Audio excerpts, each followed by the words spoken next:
everyone, Tammy here.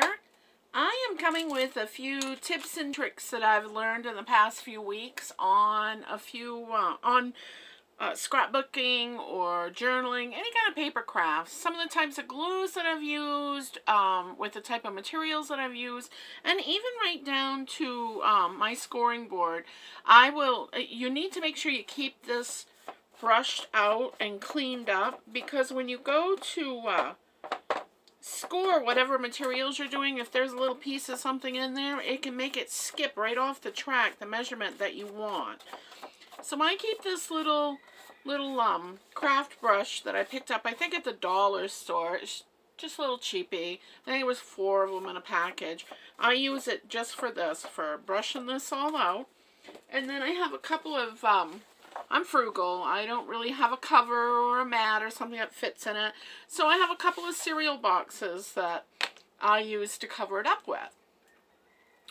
Okay, that wasn't the only thing though. There are a couple of things that I've kind of discovered and I'd really like to show you. If you're new to doing this, or if you purchase things, there's a few tips that I want you to look out for because they're pretty important. And I don't mean to offend anybody. This is my truth, and it just is what it is. Okay, one thing I love to do is fussy cut.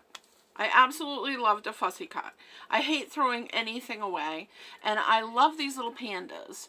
My husband loves this green tea. It's a really inexpensive green tea, but it's really healthy. It's good stuff. Nice flavor to it, good and strong. It's a good tea. But I cut out the little pandas, and then I do what they call distressing. I'll use a little for me, instead of using ink or distressing ink to do it, I found using shoe polish works just fine. It holds up nicely. It can be used really well. Instead of spending the money and getting really expensive brushes, I also use, oh goodness, I thought I had them ready. I do. Nope, I don't. Yep, I do. Okay, I tucked them in another bag, that's why. I use cosmetic wedges that I pick up at the Dollar Tree, and that's what I used as my distressing tool. I put the polish, or I do have some inks, or if I'm using ink, then I'll use wedges for the inks, and that's how I do it. And distressing is simply, here, I'll show you real quick. Just in case you don't know. You may know, but just in case you don't. Distressing is simply taking a little bit of the polish onto the wedge, like so. I like to dab it off on a piece of paper to get some of it off, get the excess off, and then here's a little panda. Then you're just going to go around the edges. And what it does is it just takes away that white trim like it's been cut and makes it smoother. And it makes it look a little older too if you come in and just lightly go over it. Gives it that aged kind of look. I really like it. I think pieces look a lot better when you do that. But I wanted to let you know that there is a frugal way, an economical way that you can do it, and that doesn't wipe off, it doesn't wear down, it holds up just as well as any ink that I've found. So that was one good tip that I thought I wanted to share. Another thing is I really love doing these glassine bags, and I got right into them. I thought, oh man, that sounds so neat. They're so pretty. There's so many things that you can do with them. But here's something that I did discover that's kind of upsetting. These have been repaired. Only one hasn't. These two have already been reset. If you use what they call Fabri-Tac glue, which is this really clear glue, or if you use clear tacky gel, for some reason that particular kind of glue doesn't last a long time. You can literally it starts to fall off. It starts to peel off. You literally can pick it up and take the piece off without, it's like plastic on the back. See that? So it's nothing that's going to hold up. But I did discover, I've redone these particular envelopes because I wanted to see if this other glue would hold better, and it most certainly does. Isn't that beautiful? I love these. I found these little wine glasses with the little finches in it in a magazine and fussy cut them out, and oh, I just love them. And this beautiful little fox.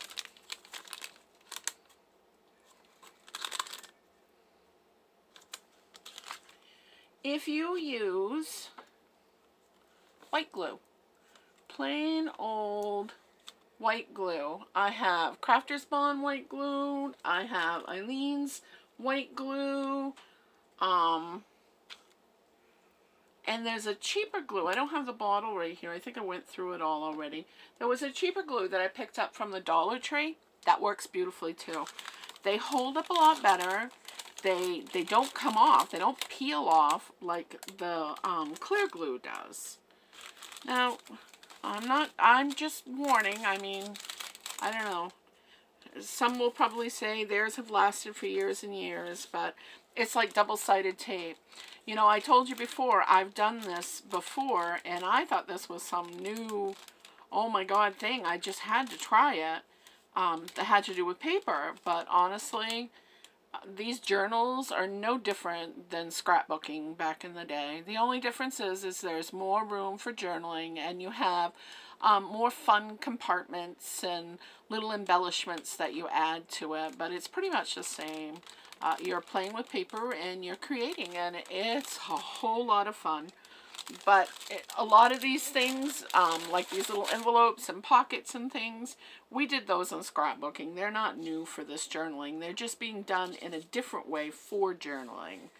They're redoing it. I love it though.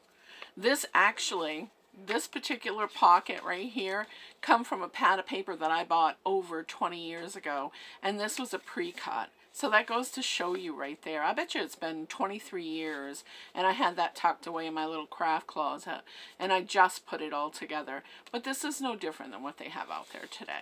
So enjoy yourself. I mean, if you were an old scrapbooker and you decided you wanted to get into journaling and you're kind of, you know, wondering if it's really for you, if you enjoyed scrapbooking, you're gonna love journaling. I think they're a blast. Okay, so what do I do? What do I use to make these glassine envelopes is wax paper. I mean parchment paper. I keep wanting to say wax paper, but it is parchment paper. Really inexpensive. I bought it at Walmart. It's awesome stuff. You get 60 square feet, and my goodness, I've barely even touched this roll, and I've made, oh, I bet that I've made probably 60 envelopes already. I've been making them up and just getting them ready so that I can dress them when I want.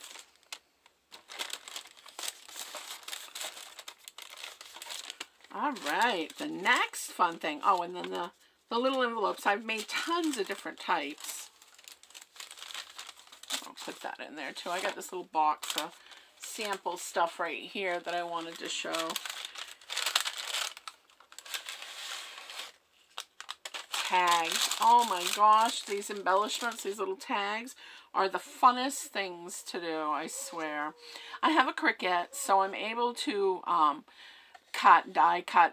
I have metal dies that I can use also, but I've been able to cut out in larger quantity a lot of these on papers that I like, and then I just dress them up with words and little bits of ribbon and some jute or whatever, and those will go inside these little journals that I've been making. Aren't they cute? Isn't that adorable? I love it. And this is just a little fussy cut bird out of a magazine. It's a oh, I forget. It's a woodpecker, but I forget what, pileated woodpecker. We have them all over Maine. I have little ones all the way up to great big ones. But you can do so much with these. And then I decided to do some of these little tag pull-out envelopes. So I made the little glassine envelope. And then I created this little envelope with some paper. And then I took that little panda bear that I fussy cut out and a little sentiment sticker and put it on there with some muslin that's been distressed and put a tab on it. So it'll go in the journal. I'll attach this onto a page and this will pull out, and on the inside I'm gonna distress some paper, maybe a book page or something, fold it up and tuck it in there. So that gives another place for somebody that's journaling to leave a little note or a little picture, something fun. That's the thing about these journals. They're so much fun. You get to do so much with them just in creating them, and then the person that owns them gets to find all the little secret compartments and little doodads. So I did a couple of those, and then I wanted to show you a couple of the journals that I actually put together. There's a little chick that I'm working with right now. I fussy cut that little sweetheart out and put it on there. I think doing animals and magical things, fairies and all that good stuff are gonna be my thing. I have this really fantastic idea, and who knows if it's original or not. I haven't seen anybody doing it, and yes, I have watched a ton of YouTubers, and they're all doing their own kind of thing when it comes to journaling. Some of them I can relate to, other ones I'm not really sure why they did it that way. It's their style, right? Well, I thought, geez, I started doing this one, and I did these tags that go in the side. Get it down here, like so. Now everybody's doing these pockets with these little tags in them, but as I proceeded on, I thought, oh my gosh, that would make a great, you know, when you have those family recipes, the whoopie pies that great aunt Agatha made that you want to hand down, right here. This would make an absolutely wonderful little keepsake for just that few recipes that nobody else has, you want to keep it handy so that you can pull out when you want them. So I created this little journal just for that reason. And in it, I also added extra tags and a few pockets and some journaling pages and a place to put a picture, so that in case you decide that, you know, maybe every Thanksgiving Aunt Agatha made her pecan pie and you want that. Well, you might want to write about how Uncle Gerald and Aunt Agatha, it was Uncle Gerald's favorite pie, and, you know, Aunt Agatha always brought it, and blah, blah, blah. And so you got a place to be able to do that. Tell the story, put the picture, and keep the recipe. I like it. I'm going to do a couple of them up and put them in my shop and see how they go. And I think they'll sell really well at my craft fairs and such too. So there's approximately 9 of these journaling tags, a few places to tuck, at least 2 to a page with the pockets, and then each section of journaling gives you at least 12 places to write, to journal, to tell your story. There's a couple more tags. I mean, there's plenty in this. There's more than enough room just in this little journal. Isn't that cute? I'm so proud of myself. I've had so much fun doing this. It's kind of preoccupied me. But that's it, and I thought I'd show it to you anyway. It's going to be going in, and I'm not sure if I'm going to put it in my Etsy or if I'm going to put it on eBay, but I'm going to be putting it somewhere. And I'll also, if it hasn't sold, I'll be carrying it to the shows with me. My first one isn't until August, so it has plenty of time to move. And I'll have other ones that I'm going to make up too. And then this is one that I'm still working on.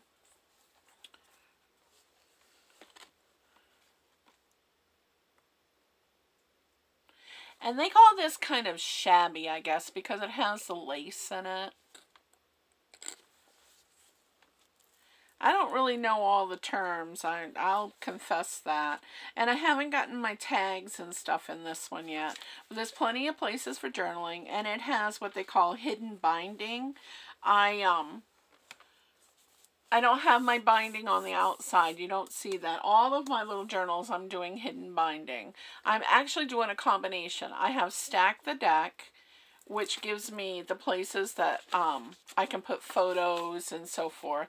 And then I put journaling pages in through hidden binding.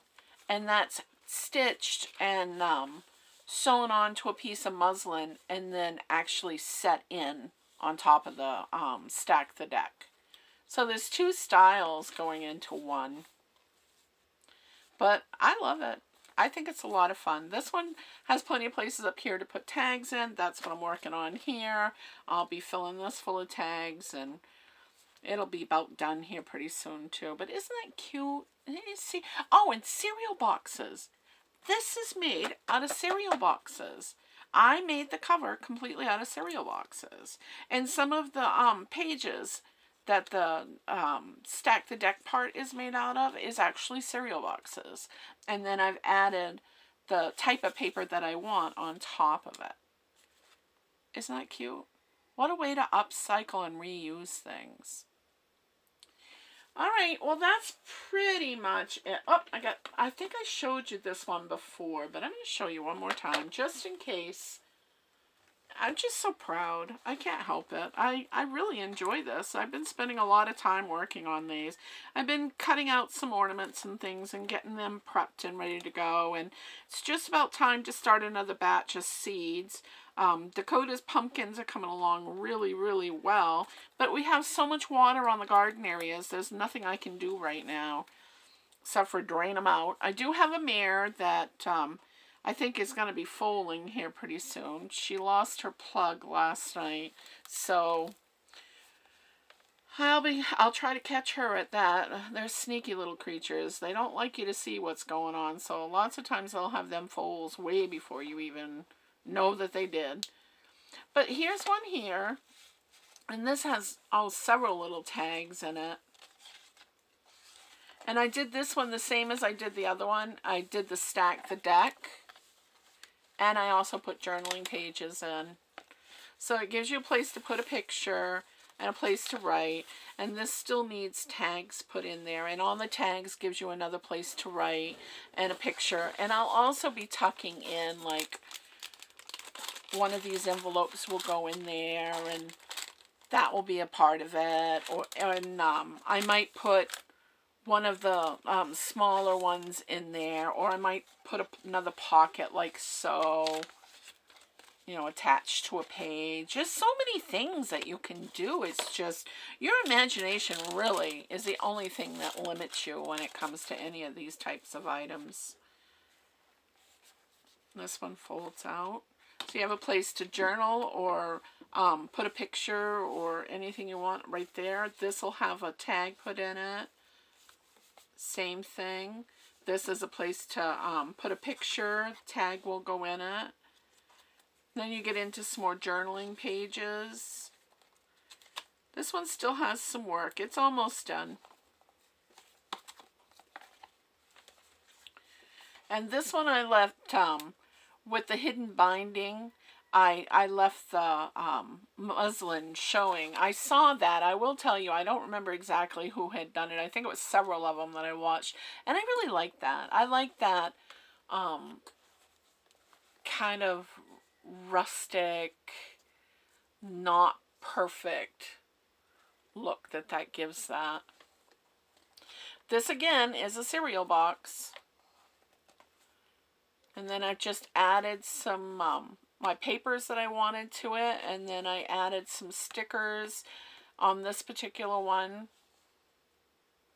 I love them. Isn't that cute?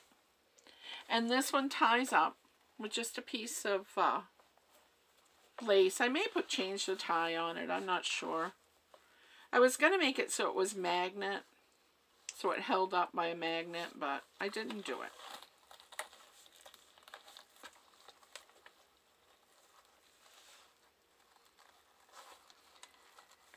Just that simple.